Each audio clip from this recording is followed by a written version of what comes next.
Hey guys, welcome back to our series on the analytical tools of anarcho-capitalism.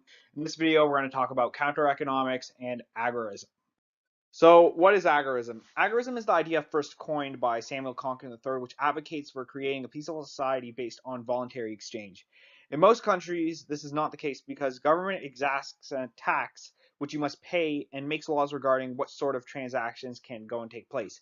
Being that the violation of such laws will warrant violence by the state against the individuals engaging in such illegal transactions or avoiding taxes, this is coercion, which is something that all anarchists of all stripes, no matter what, are against.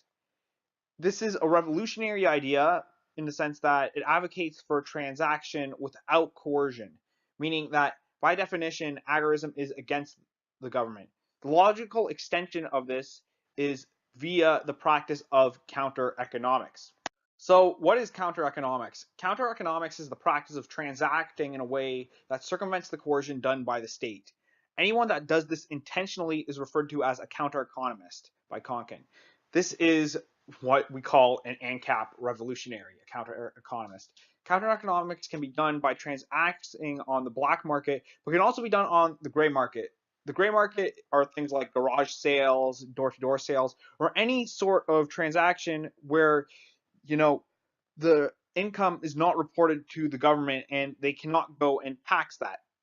Counter economics is essentially a way to conduct economic warfare against the state by subverting the means by which it dictates trade. This is why many anarcho-capitalists are in favor of the use of cryptocurrency and peer-to-peer transaction. So using counter economics and the ideology of agorism is key to forwarding an anarcho-capitalist society. In theory, a few revolutionaries, also referred to as counter-economists, are required to completely avoid all sorts of government intervention and coercion to bring about such a society. This is done by avoiding taxes altogether, by doing business in cash if need be, and by actively using cryptocurrency or some other form of currency by which, the government is unable to track that. The idea is that through the sacrifice, more and more passive agents would engage in the counter economy, thus move towards subverting the state altogether. So that's our fourth part in our series on analytical tools used by anarcho-capitalists. I'll see you in the next